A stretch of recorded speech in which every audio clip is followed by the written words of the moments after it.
Do you need a landscaping job tackled? Keen Landscaping is a family-owned and operated full-service landscaping company based in Dallas, Texas. Anything from property restoration and tree pruning or removal to landscape design, construction, and installation, Keen covers it all. They're also the official landscape company of the Dallas Stars. Learn more at keenlandscaping.com. Again, that's Keane, landscaping.com.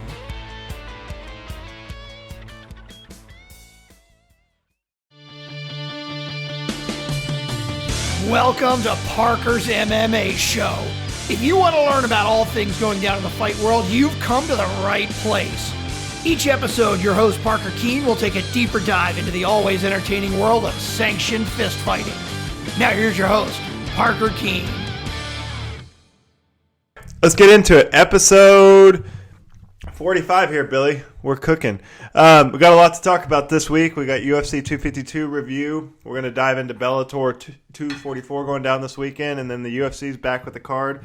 Frankie Edgar taking on Pedro Munoz. So, Billy, let's get right into it. Everyone, like always, like, subscribe. We're getting great following on our YouTube videos, so we appreciate all the support, and we will keep it rolling. We'll keep this content coming every week. So, Billy, let's get into it. Stipe versus DC, the heavyweight trilogy of our era. What did you think of the fight? I thought it was fantastic, man. I thought it lived up to the billing. I thought it lived up to the hype. I was on the edge of my seat that entire fight, but it was not a brawl, right? It was not, a lot of times we talk about a great MMA fight. It's just a brawl. It's two guys swinging for the fences, going at it.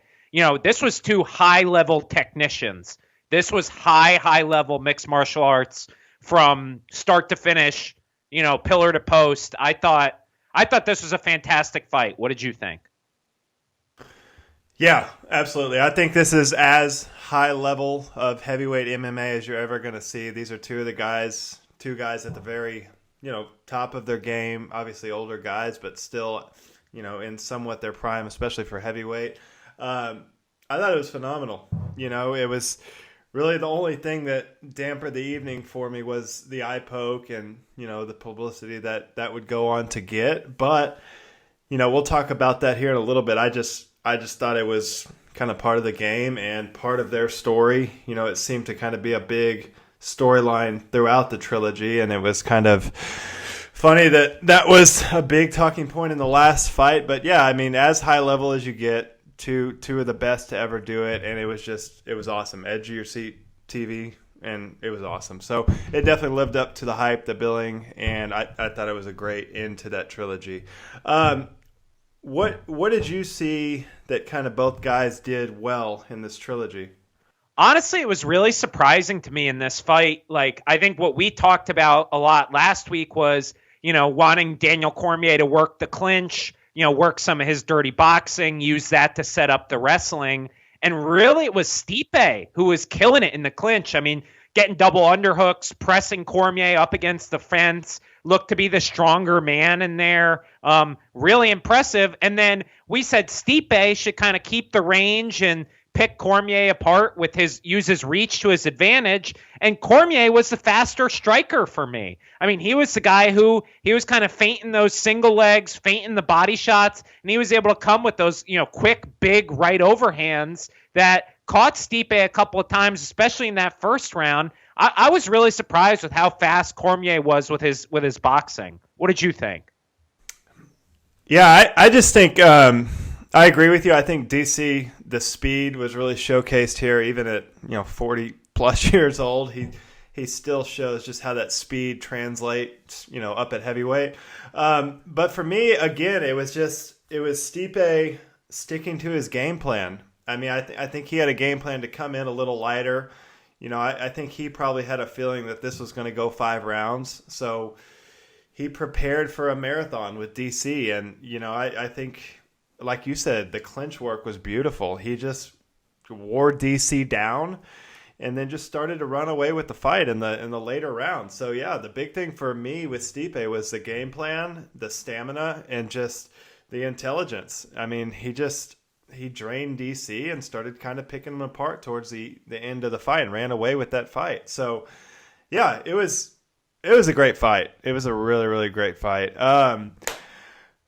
Yeah, and I got the feeling, especially after Stipe dropped DC in that second round, that DC was just getting frustrated because, DC landed some bombs on Stipe, and Stipe just kept walking through it. And I think it was just frustration for DC. I think he wrestled in the first round, and then he got away from it because I just think he thought his best shot was to knock out Stipe. And when that didn't happen, there was really no plan B. I didn't see from DC, and then obviously we had the eye poke. So, yeah, all around just great performance again from Stipe. I think Stipe just proves that he gets better and better every fight, and you saw that over this trilogy. He took the knowledge from the previous two fights, and I think he just did a better job of putting it all together and getting it done. So, and that's what sets Stipe apart and makes him great, right? He's not like a stellar boxer. He's not a stellar wrestler. He's not like super great at any one martial art. There's no defining technique to Stipe, but he is so composed. It doesn't matter who he's up against. It doesn't matter if it's a former heavyweight champ. You see him against Overeem and JDS. You see him against Francis Ngannou, absolute monster. You see him against Daniel Cormier, a guy who knocked him out in the first round, right? He stays composed. He treats it like another day at the office, and that's why he's able to follow through with these game plans and why he's able to kind of keep the same stamina he has in round 1 in round 5. I just think it's so impressive to be able to do that in such high-pressure situations. Yeah, and I think the weight was a factor too. I think Stipe came in, 10 pounds lighter than the second fight. DC came in he looked good, right man. About the same. Stipe looked ripped. Yeah, he looked slim and trim. He looked like he could make 205. What, he came in at 212 or 215, something like that? 230. So he's a little heavy for 205. Yeah. But ripped, Parker. He looks slim, right? Yeah. Yeah, I don't know. Stipe looked phenomenal. And I agree. I think he uses that to his advantage. He just looks at these guys. Especially look at the top 5 right now. You've got Black Beast, you've got Rosenstruik, you've got Francis. I think Stipe feels like if he can survive that first round, especially in a title fight, he's just going to drain these guys over 5 rounds, and he's got the experience to know how to do that, and he sticks to the game plan. And I just think Stipe right now it's a big ask for any of those guys in the top 5, not named Jon Jones, to beat. So, great performance again by Stipe, but just further solidifying his greatness at heavyweight in the UFC. So, Billy, let's get into the eye poke. Obviously, the eye poke was a big factor in this fight, but not just this fight, the trilogy as a whole. I think DC poked Stipe in the eye in the first fight, then knocked him out. The second fight, he poked him in the eye as well, which the combination of those eventually led to that surgery Stipe had to, take on and kind of put his career in jeopardy. And then, he pokes him in the eye again in this fight. And then Stipe kind of gets the last laugh with the eye poke here. So what did you make of the eye pokes throughout the trilogy and then in this fight in particular? It's no doubt a factor, right? Like, we can't sit here and pretend like it's not. Like, we can't act like it's, like it doesn't matter. But I think the reality of it is you have a guy who, both of these guys got eye poked, right? And I think the reality is we have to look at it like, if we could solve this with equipment, we should. Like, you saw Chris Cyborg tweet it out. You saw Trevor Whitman on Joe Rogan's podcast not too long ago talk about his design for a glove. We need a curved glove in MMA. You have these gloves that lay flat that allow you to kind of stick your hands out like this.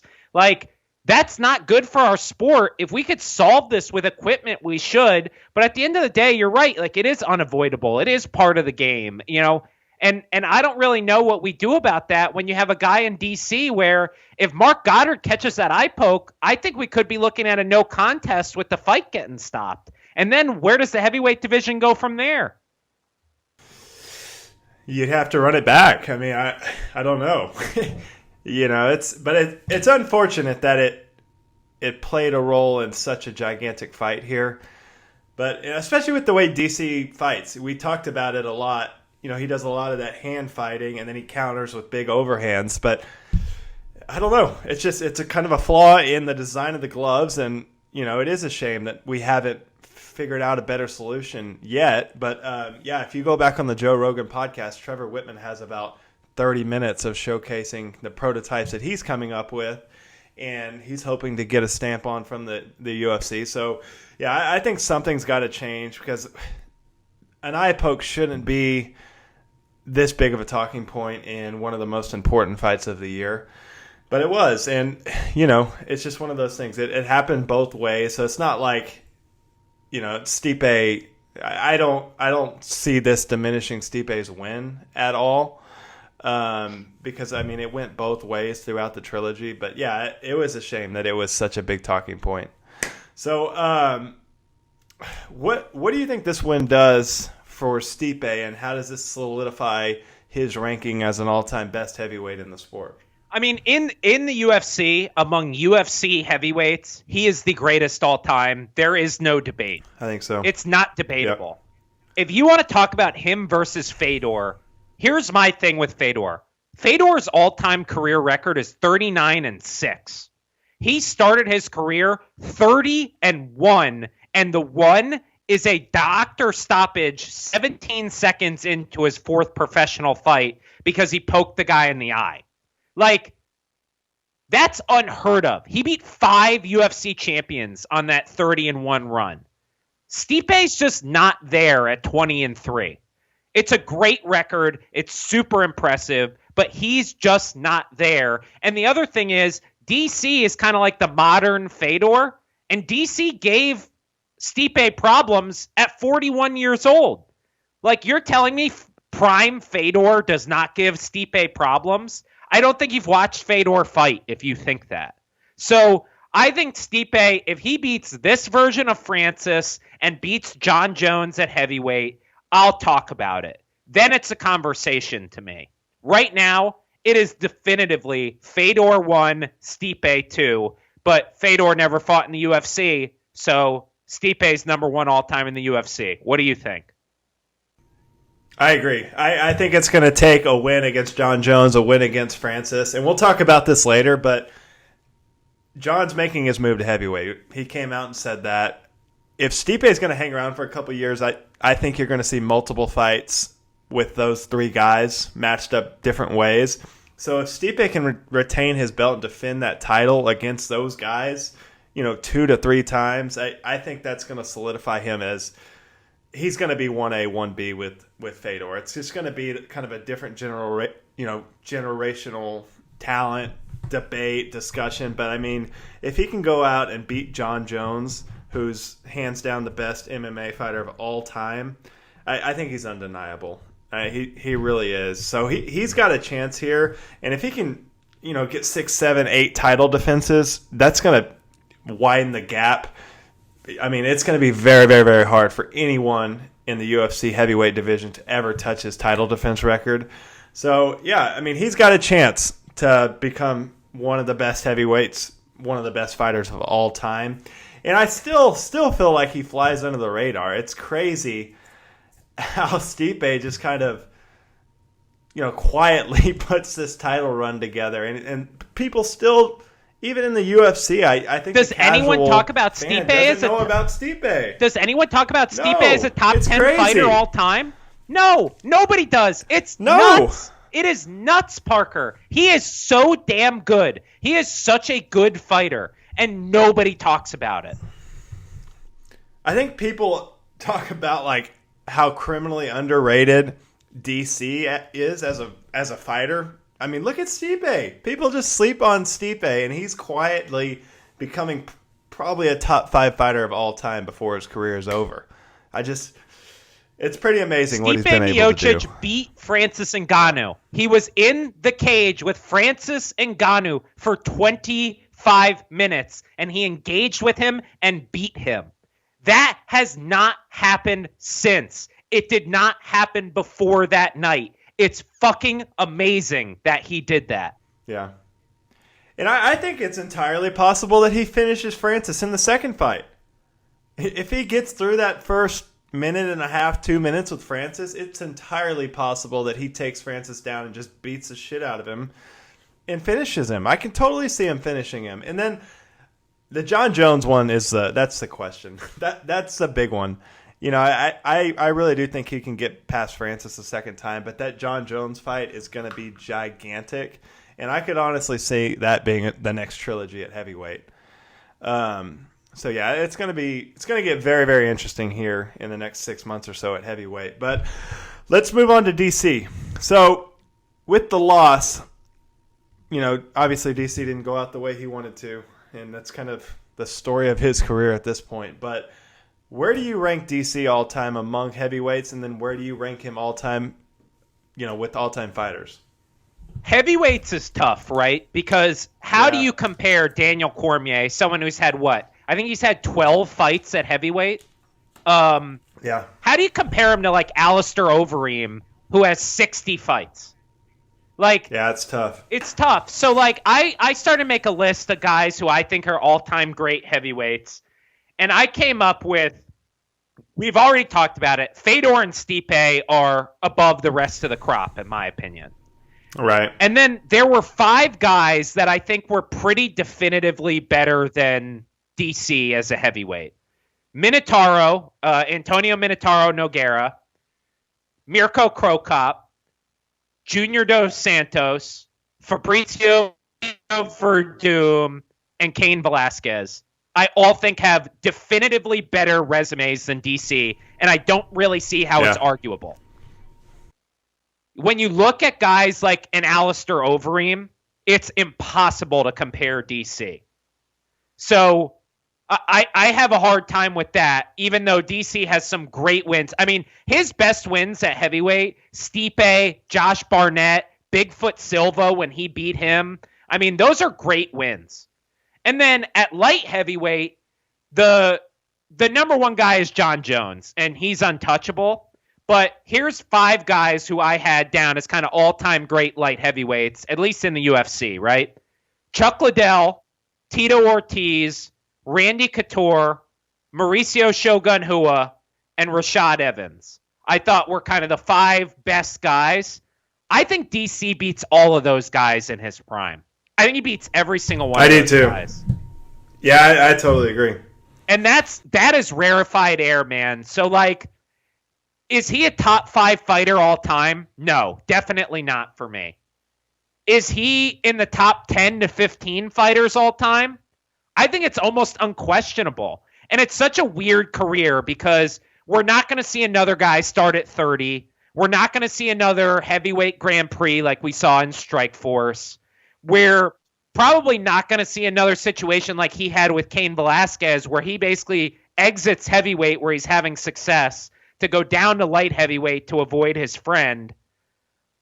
I just think like it's such a bizarre career, and the fact that he was definitively clean his whole career, right? Olympic testing, USADA testing. This guy never took a PED in his life.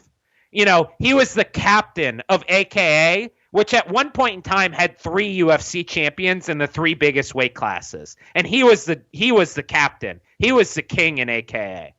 Like, and then who he is as a father, as a wrestling coach for Gilroy High School, who he is as a man. I mean, his legacy is extends a commentator, way outside. He's a phenomenal commentator. And so for me, I mean, you could put him anywhere from 6 to 15 in my book, and I'm okay with that. I understand where you're coming from. Yeah, I totally agree. I think the heavyweight thing is like, it's a lot of like what could have been. If he stuck to heavyweight his whole career, I think we're having a totally different conversation right now. I think if he decided to be heavyweight the whole time, I mean, I see him being one of the best heavyweights of all time.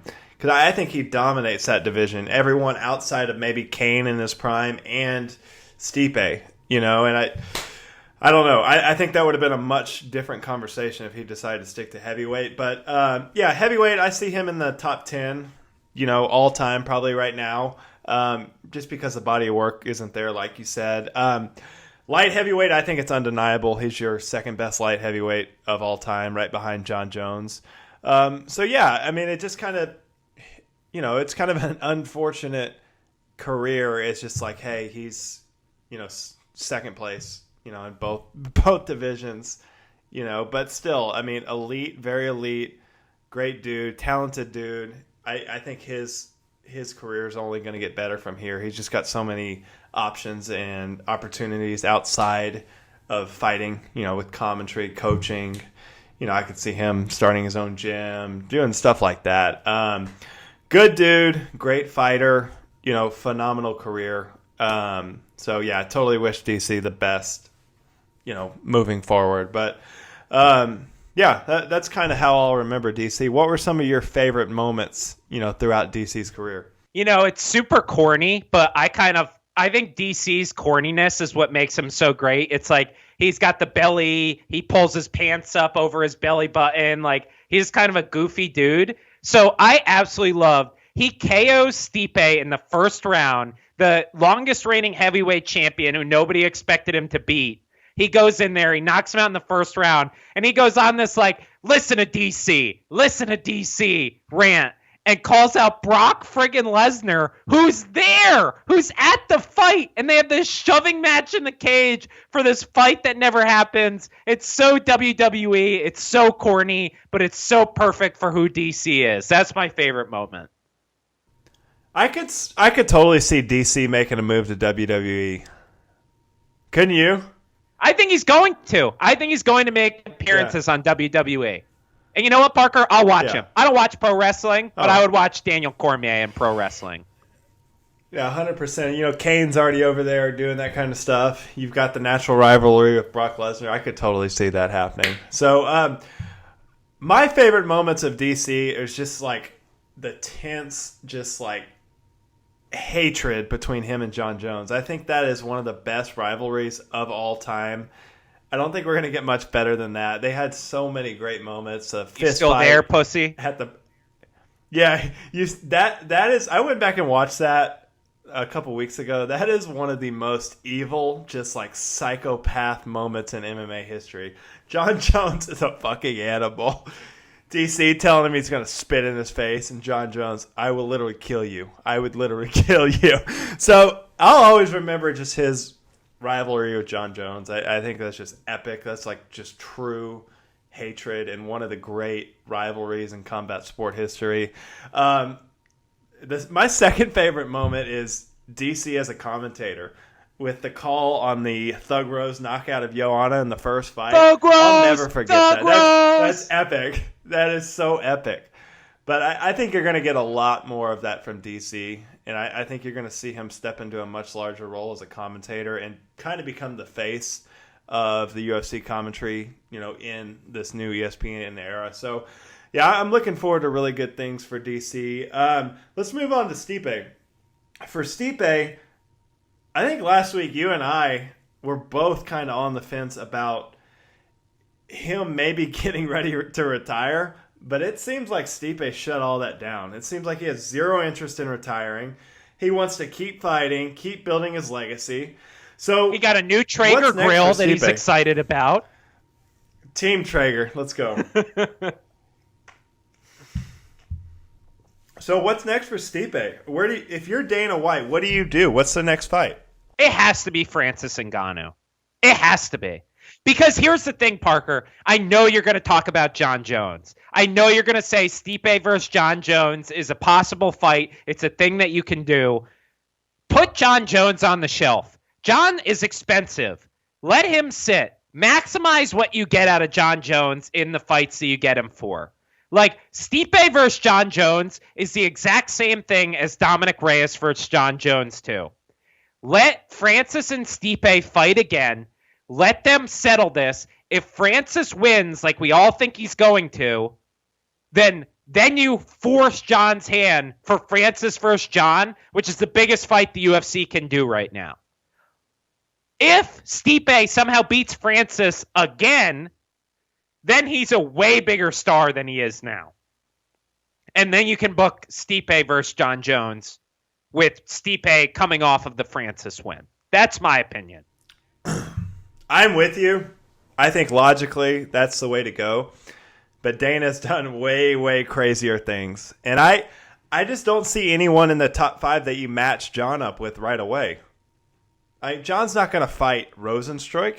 I think Black Beast would have been acceptable to Jon, but he's not fighting anyone else in that top 5. So if he's going to heavyweight, he's getting a title shot.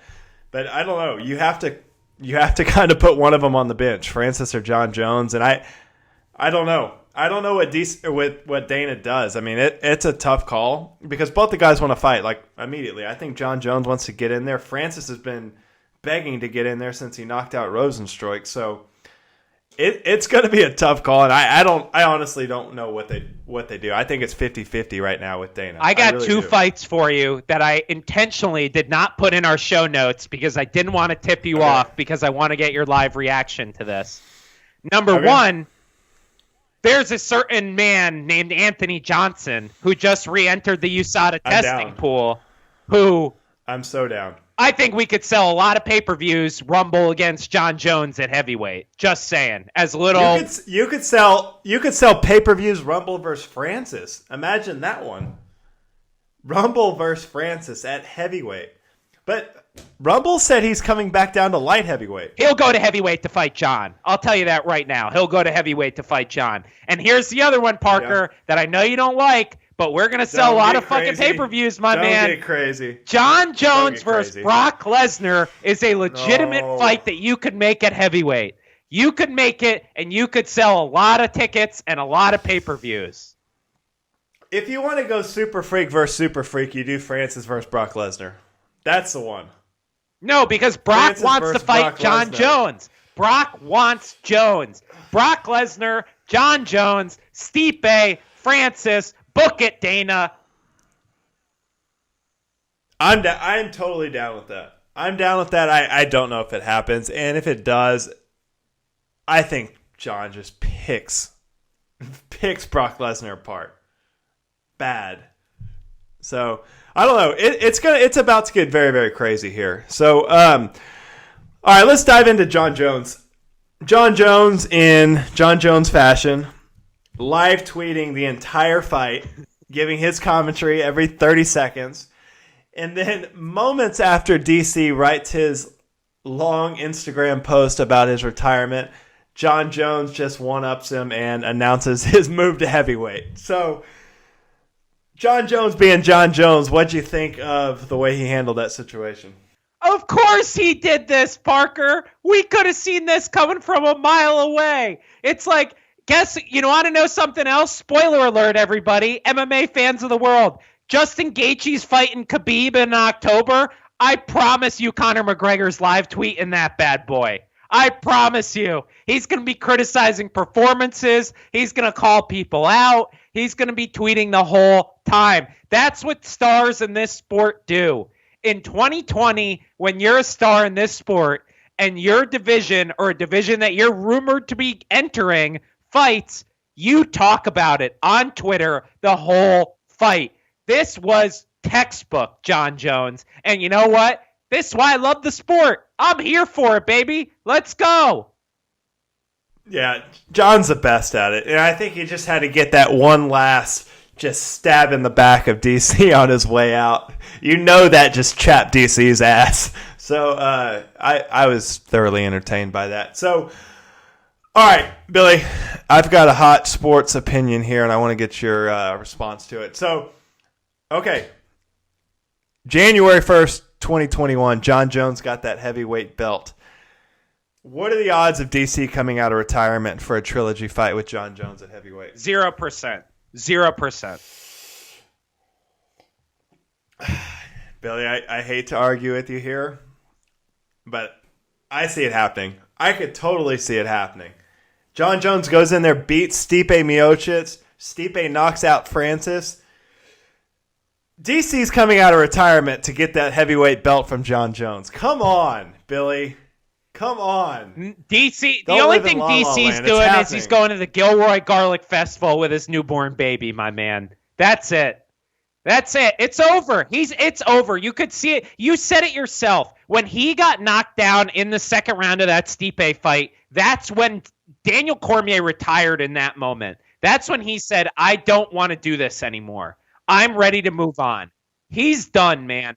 I love Daniel Cormier. I love the rivalry. I want it to happen, but it's not happening, Parker. Yeah, I think we're a year too late. If we were talking about this same story last year at this time, I think there would be possibility, but man, he's getting up there, and I don't see it, but I would love to see it. That would be fucking awesome. So, all right, heavyweight trilogy. It was great all around. Both guys, hats off to both guys. Stipe, one of the best champions the UFC's ever seen. DC, he's going to go down as one of the best fighters, one of the best guys to ever do it. So, all right, let's move on. Let's move on to some from old guys to young guys. We had Sugar Sean taking on Chito Vera. Tough break for our guy Sugar Sean. He got, he looked really sharp early, and then something happened. That leg got injured. To Chito Vera's credit, I mean, he was very, very aggressive, capitalized on it. He saw Sean was hurt. When he fell off of that clinch, he went down. He hit him with that big elbow. It looked like Sean had a little bit of a flash knockout. I was totally fine with the stoppage. I think Herb stepped in there.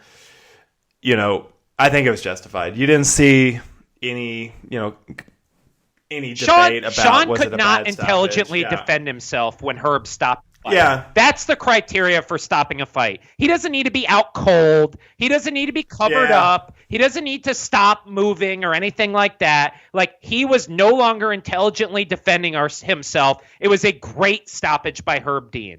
Great stoppage. I think so. I think so, too. I had no problem with it. Obviously, I was disappointed in the moment because I'm probably the biggest jock rider of Sugar Sean on the show here, but and I was talking all kinds of shit to everyone I was watching the fight with, and that let me down. Let me down, Billy. But anyway, what did you make of the fight? It was short, but what did you make of it while it lasted?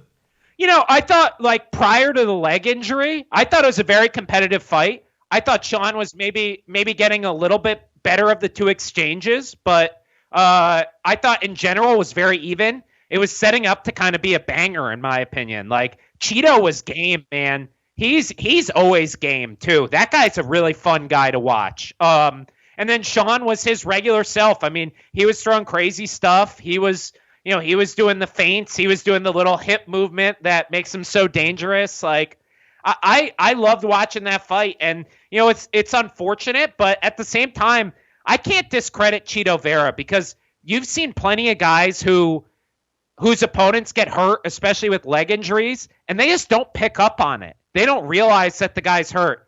Chito Vera saw it and went for it. And that kind of killer instinct can carry you a long way as a fighter. And we talked about that last week. He's got that killer instinct. If you're hurt or if you slip up, he's going for that submission. He's going for ground and pound. He's trying to finish the fight any way he can. So, I mean, hats off to Chito Vera. I mean, he made the best of the situation. The reality is. I don't think Sean loses a lot of steam here. I think this was kind of a freak incident, and I think he'll be back. Hopefully he's not injured. We saw it in the Andre Sukumtat fight. Like, he hurt his leg also in that fight. Like, he's kind of, I don't want to call him injury prone. I don't think that's fair, but like, you see a long, skinny guy like that, Chito Vera, you go back and watch the tape. He does check the kicks. Like, I think, Chito said, like, if you're going to kick with a kicker, you got to be prepared for it. And I'm not saying, like, it was definitive that broke Sean's leg. But at the same time, like, I can't rule it out either. Like, I can't sit here and tell you, like, it was not caused somehow by Chito's defense of those kicks. Like, and Sean's just kind of, when you cut that much weight, when you're that tall at that weight class, I don't know, man. I just think, like, once shame on me, twice shame on you kind of thing. And this is now the second time we've seen him take a leg injury in a fight like that.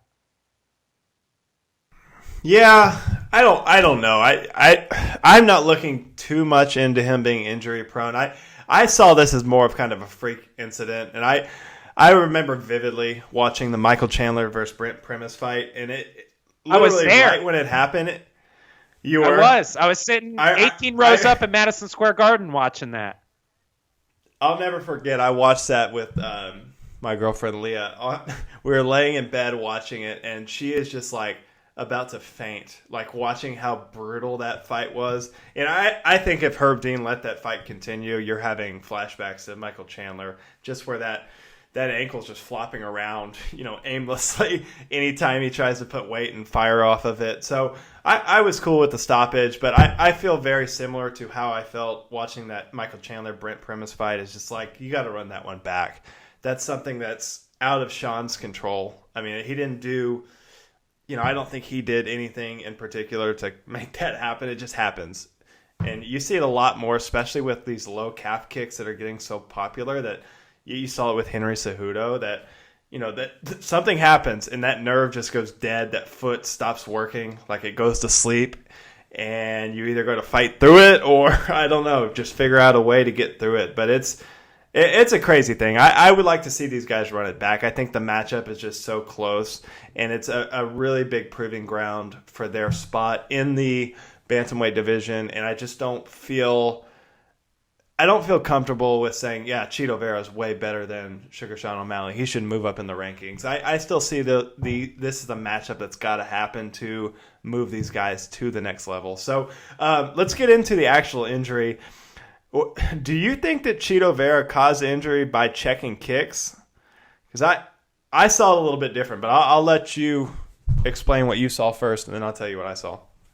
So there's a moment at I think it's like 1 minute and 46 seconds into the first round where Sean goes to calf kick Chito, and he checks it, and then that knee kind of like buckles right after the check kick. And I'm not saying that definitively caused it, right? Because if that was the case, every single Muay Thai and kickboxing fight ever would end in someone having a broken leg. And obviously they don't. So I'm not saying that it definitively happened, but I'm also not ruling it out. I'm saying it's very possible that caused the injury. Obviously, we now know that Sean's had no bone damage. If we don't have the MRI yet, but it's going to be a ligament issue is the guess, which could have resulted from some sort of non-contact injury, because at 2 minutes or so into that fight, like, Sean kind of does this weird slip in the middle of the octagon where it looks like the knee kind of buckles in like a non-contact injury, which could be like an ACL or an MCL, something like that. So that's what I thought it was originally. Chito Vera kicked him, and it looked like from the camera angle it was like just below the kneecap. But it looked like when it happened, I said that's a knee injury, because he kicked him there immediately after that. Sean tried to load up for a shot, and it did look like his knee kind of gave out. And I'm like, oh fuck, that's a torn ACL. And then it continued on, and it ended up being more in the ankle. So I don't know if he hit like around that IT band or something, and it just deadened the foot. But it was bizarre. I mean, once again, you can't take anything away from Chito Vera. He's in there to win the fight. He's going to do whatever he has to do to win that fight, injury or no injury. So I don't know. I just think it's one of those fights that if Sean's healthy, I don't see any reason not to run that back for both guys. I think for Chito Vera, if he can get another solid win against Sean O'Malley, that's huge for his stock. I want to see it breathe a little bit, though. Yeah. I want to see it breathe. I do. I don't need to see that right now. And if Sean's got ligament damage in his knee, I don't need to see it right now. I just don't. Like, do you think it's his knee or his like ankle area? I agree with you. I think it's the knee. I do think it's the knee, which is kind of against the check kick theory, right? Like, it makes it seem like it was kind of this, freak happening. But if she's going to be out, like, Chito Vera's won 6 of 7 in the bantamweight division, and his one loss to Song Yadong, I think we were both in agreement that he won that fight. Yeah. 7 in a row at 135 is very impressive. It's almost like Chito Vera kind of reminds me of like a Leon Edwards of 135. Yeah. So, if Chito's healthy and Sean's hurt, I don't need to see that immediately, right? I'll let Chito get a couple more fights in. And, if he's ahead of Sean when the time comes for Sean to come back, then we don't need to run it back, right? Like, I just don't need to see it. I don't know. I just feel like it's one of those fights where the heat's there, and there's a lot of uncertainty about that fight. It's like if that fight, I don't know, if the fight went on, maybe Sean recovers and the leg comes back and he picks Chito apart.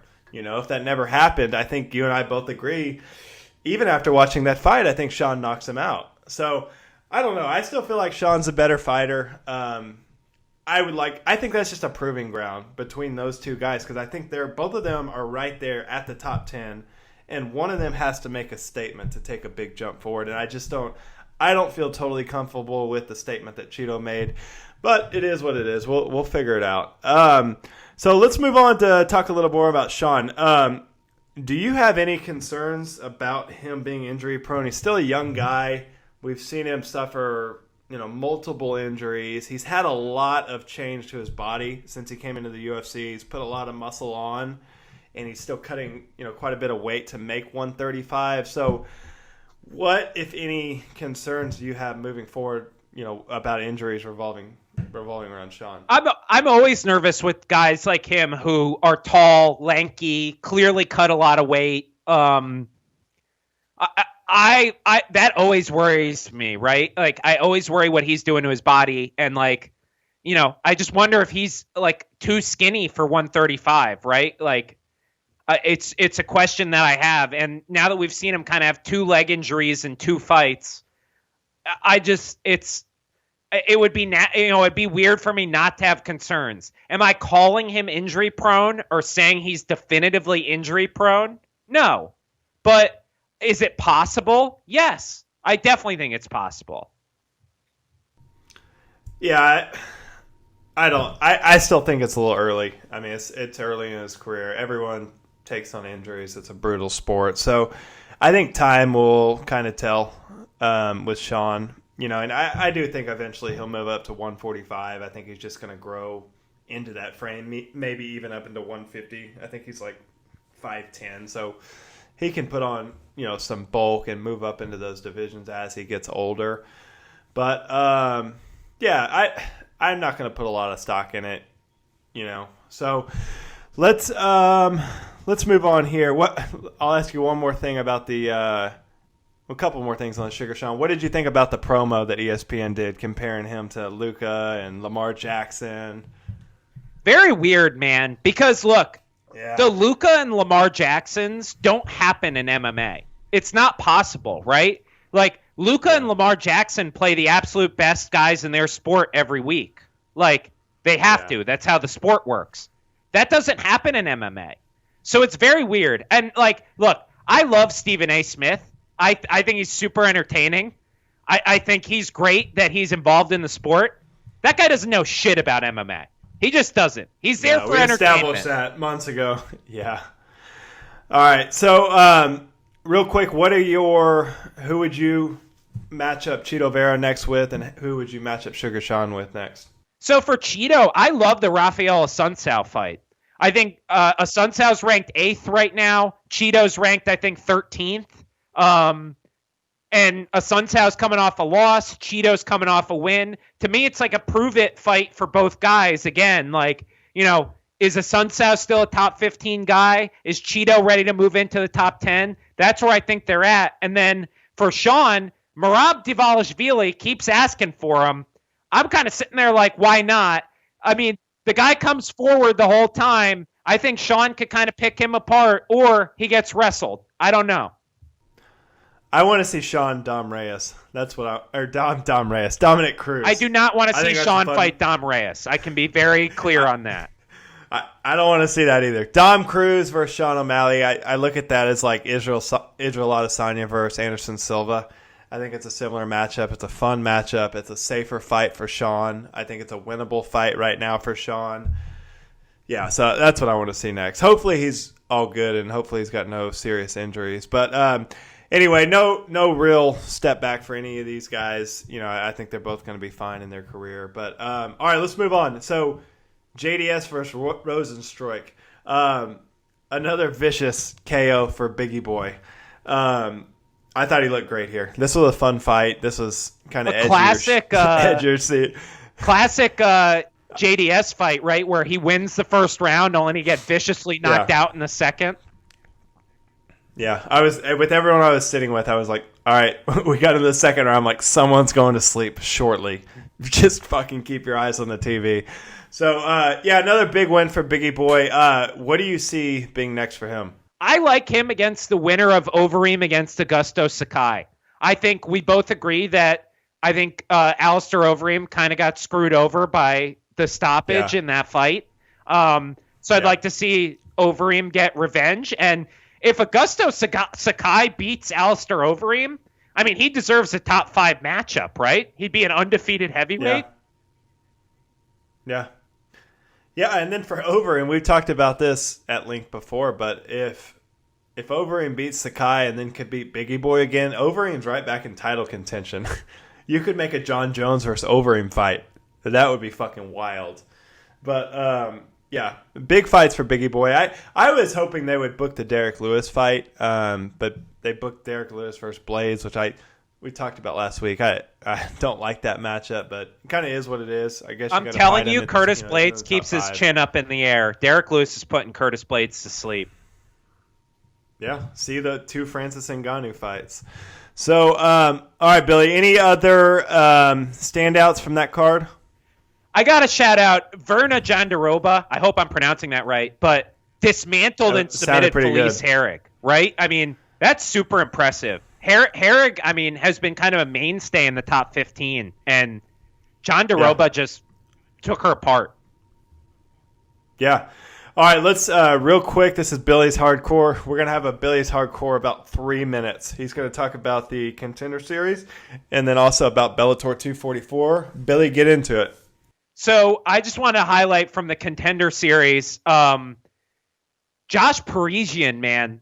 I mean, tough 28 contestant, loses in the first round, comes back, wins 6 straight.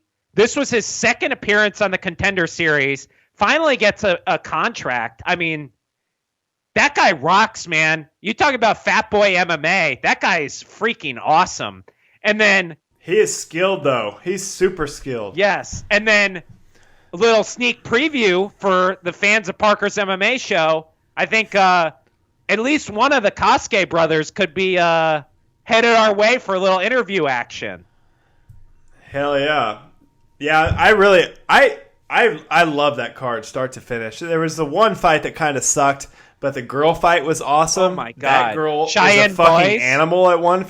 Yes, at 115, she's going to be a fucking animal. And then you have these two, kind of the Indian reservation version of the Diaz brothers emerging through the Dana White Contender Series out of Alpha Male. Both of those guys look fucking phenomenal. Just tough guys that come forward, want to throw down. O'Ryan, who's going to come on the show on Tuesday, got a late finish where he ended up just breaking that guy that was super, super talented.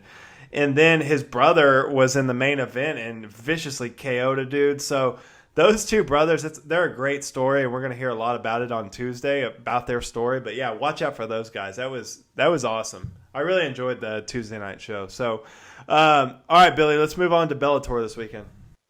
Yeah, man. So, I mean, the headliner, Ryan Bader against Vadim Nemkov. My question for you, Parker, is where do you put the – like, Jon Jones is moving up to heavyweight. Daniel Cormier is retired. Like, is this fight, could we consider this, the winner of this fight, the best light heavyweight in the world? Or at least in the conversation? Because I'm kind of leaning that way. You look at the top 5 in the world, your top 3, you got Dominic Reyes, Thiago Santos, Anthony Smith. Man, I think Ryan Bader beats all of them right now. You know, I don't know a lot about this Nemkov guy. You speak highly of him. We'll see. But, yeah, I mean, I think with Jon Jones going to heavyweight, DC retiring, Ryan Bader's one of your best light heavyweights on the planet. So, I would definitely tune in this weekend to watch him fight in Bellator. He's been on a just awesome run. And then little side note, Billy, your guy, Yuri Prohaska is number 7 in the rankings right now in the world. That came out of nowhere. So keep an eye on that. And it didn't come out of nowhere for me, pal. I've been following this guy for years. I know, since Ryzen. But, So, light heavyweight's a little thin right now, but there's the top 5 to 7 is pretty fun. So, Ryan Bader back in action this week. So Corey Anderson, I think it was last month, made the announcement that he was moving on to Bellator. Do you see him getting the next title shot against the winner here? So I have heard that Corey Anderson is going to make his debut in October, and it won't be for the title. So he will get a fight before the title. My guess is it'll be Phil Davis. Vadim Nemkov has beaten Phil Davis, who, when he left the UFC, was a top 5 light heavyweight in the world. Nemkov is a Team Fedor guy. He's got big wins over guys like Phil Davis, Liam McGeary. Vicious leg kicker. Vicious. I mean, really broke Liam McGeary's tibia, I think, kicking his legs. I think those 3 guys with Corey Anderson there, I mean, they're kind of going to duke it out for this light heavyweight supremacy. And for me, it's hard to separate the light heavyweight division in the UFC from the light heavyweight division in Bellator. I think, at least at the top, they're very close. So I picked Bader to beat both guys, but I'm very excited by what's going on with light heavyweight in Bellator. All right, any other fights you want to cover on the Bellator card this weekend? I just want to say, one of my personal favorite fighters ever, Roy Big Country Nelson, fighting against Valentin Moldavsky, another Team Fedor guy. I think this could be Roy Nelson's last fight. So if you, like me, like seeing a fat guy with a mullet swing hammers in a cage, he's 44 years old. He's lost 4 straight, 5 of his last 6. I think this could be it for Big Country. So this is kind of the swan song for me. So I'll be looking for that as well. All right. Let's move on. UFC's back in action this week. We got Frankie Edgar taking on Pedro Munoz. Let's get into this fight. So Frankie Edgar's moving down to 135, making his debut. Pedro Munoz is coming off a loss to Aljamain Sterling. What do you make of this fight at 135? Classic striker versus grappler, right? I mean, Pedro Munoz is a heavy hitter. He's really a boxer. He likes to throw hands. Frankie Edgar, for all his, he's a great striker at this point in his MMA career, but his base is wrestling. I mean, he's a grappler at heart, and I'd like to see him get back to this, to his wrestling base in this fight, just because I'm worried about him getting knocked out against someone like Munoz who hits that hard. Yeah, and I mean, to me, in his last fight, although he was fighting Korean Zombie, who you and I both agree is probably one of the best 145ers in the world. The best 145er. He looked a step behind. He looked slow. He looked a little older. So I'll be interested to see how the weight change affects Frankie here. Obviously, Frankie Edgar, we're big Frankie Edgar fans. So, I hope he can find a late resurgence in this weight class, because if you throw him in there in the top 10, there's just a lot of fun matchups you can make in an already stacked division. So, so for Frankie Edgar, what do you think his odds are of making a run here at the bantamweight title this late in his career? I just think bantamweight is too deep. I just think it's too deep. I do too. He clearly is not beating Jose Aldo. I don't think he's beating Cody Garbrandt. I don't think he's beating Aljo. I don't think he's beating Petr Yan. Sandhagen might be a toss-up just because I think it's a good matchup for Frankie. But, I mean, all of those guys, I really struggle to see a path to victory for Frankie. And when there's that many guys in your way, it's hard to win a title. It's hard to win a title anyway, but it's really hard to win a title with that many guys. Well, it's deep and it's young. It's very, very young. The positive thing for Frankie is there's a couple good old guy fights in there. You've got Jose Aldo still hanging around, Dominic Cruz, Uriah Faber. So there's a couple good old guy fights if he can't get it done this weekend against Munoz. So, but I'll be interested to see how this shakes out. So, give me the how-to win this weekend for both of these guys?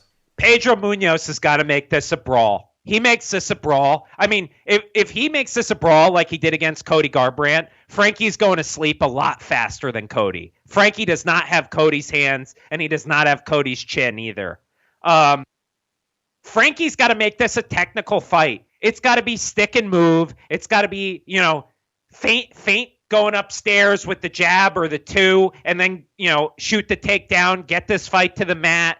It's got to be really technical. If Frankie Edgar's winning this fight or doing well in this fight, it's probably really boring, honestly. Like, that's how Frankie's going to come away with a victory. And if you're a Frankie Edgar fan, I think this is going to be a really tense watch. I think you're going to be sitting there on the edge of your seat thinking this guy's going to get knocked out the whole time, because the fact of the matter is, when that bell rings at the beginning of every round and they have a chance to meet in the middle of the octagon and just throw hands, that every single punch that gets landed could knock Frankie out, honestly. I totally agree. That's exactly how I feel. For me, I agree. Frankie's got to work the wrestling. He's got to get this fight to the ground, make it a boring fight, try to hold Pedro Munoz down, take him to deep waters, tire him out, use his ground and pound on the feet. He's got to be just safe. I mean, he can't rush in, try to brawl with Pedro Munoz. He's going to get knocked out. So stick and move, work his wrestling, work some clinch game, try to just close the gap and stay as safe as possible. And honestly, I think the best path to victory here for Frankie is to try to grind out a decision. I really do. I think if not, he's getting knocked out. So, Billy, give me your predictions here. I got Munoz winning by KO in round 2. I think he'll give Frankie some respect early, and I think he'll try and get a read on him, and then I think he'll go for it in the second round. All right. You want to skip ahead to current events and get out of here? Let's do it. Shout out Alonzo Menafield, though. Love Alonzo Menafield. Yeah, tune into that fight. That'll be a fun one. But, all right, Adesanya versus Costa got booked. I watched the heavyweight fight this weekend with a bunch of casual fans that never watch MMA. I was at Leah's aunt's house, and everyone there was so hyped to watch the Costa versus Adesanya fight after the promotions they did throughout the card. I had literally probably 10 different people from the weekend text me, hey, when's that fight again? When's that fight again? What are your initial thoughts on the matchup? And let's talk about some early predictions. I don't think there's a middleweight on the planet that could beat Israel Adesanya right now. I think he's that good. Robert Whittaker says, hold my beer. Israel hold my Adesanya shoey. knocked out Robert Whittaker in the second round in front of 50,000 He's coming back, people. Billy. He's coming back, Billy. Don't sleep on Robert Whittaker on this show. Don't you dare. I think Costa is like a younger, worse version of Yoel Romero, who just comes forward, like, throws wild hooks, throws big shots. I mean, he's huge for the division, right? But Israel is so crafty. I just don't see any way that he loses to Paulo Costa. Yeah, I heard Dan Hardy talking about it, and he's like, Paulo Costa's striking is basic at best, like elementary at best. He's just coming forward and trying to just throw bombs on you with basic striking.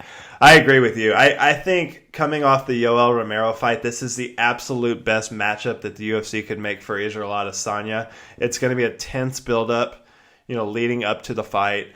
Paulo's going to come forward. He's going to try to smash him. And I think Israel Adesanya he's going to look like Anderson Silva in this fight. He's going to pick Paulo Costa apart. And I see a finish in this fight. I see him finishing Paulo Costa.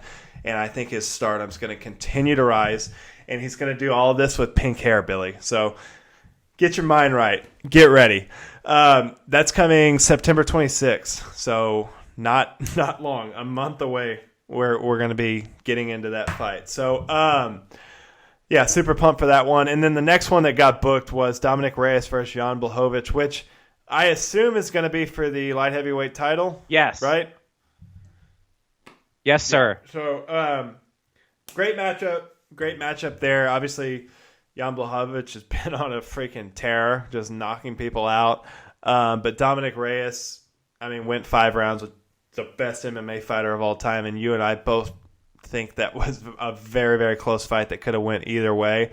So give me your early thoughts and predictions on this fight. This is, I mean, it's two strikers, but this is speed versus power, right? I mean, Dom Reyes is very fast for that division. He has really creative striking, in my opinion, for someone who hasn't been doing martial arts his whole life.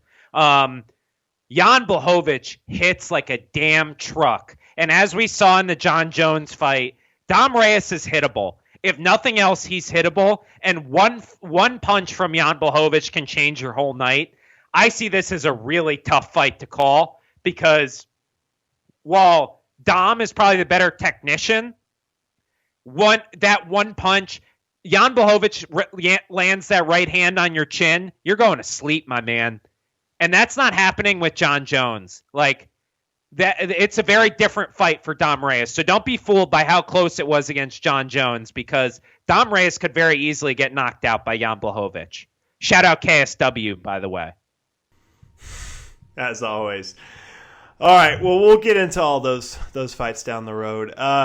Billy, we hit an hour and 4 seconds officially. You can't get much more professional than Parker's MMA show. So, episode 45, Billy. We're on our way to 50. Any closing words for you?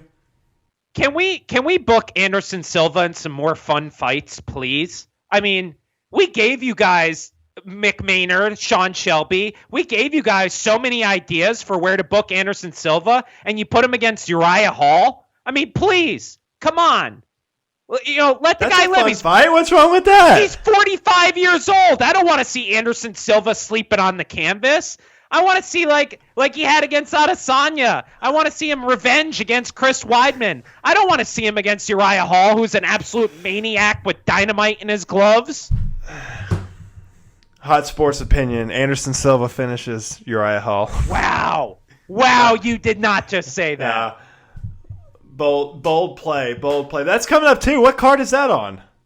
I think that's on that same the card on the 26th. Okay, sweet. All right, well, another solid episode of Parker's MMA show. We're gonna episode 46 is gonna be us discussing Anderson Silva versus Uriah Hall for an hour. No, episode 46, we're bringing on the new version of Nick and Nate Diaz. Come on, what are you doing? Okay, 47, we talk about Anderson Silva versus Uriah Hall then. All right. Anyway, Tuesday we'll be back with a banging interview. So everyone tune in.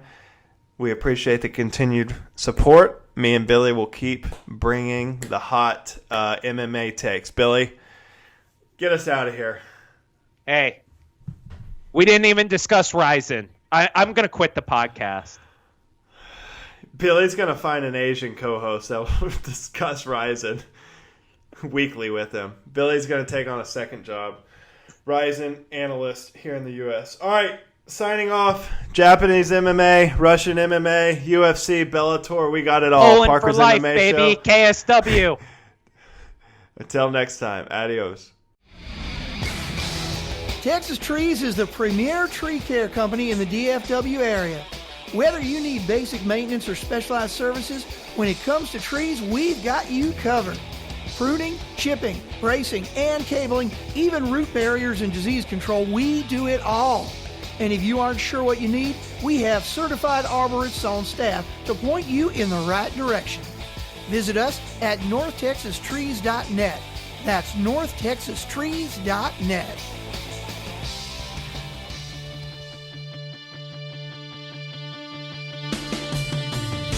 Thanks for listening to Parker's MMA show. Take a moment to rate and review on Apple Podcasts or wherever you get your podcasts, and visit parkerkeensmmashow.podbean.com for additional information on Parker and to stay up to date on the latest drama in the fight world. For more information and important links about today's episode, check out the show notes.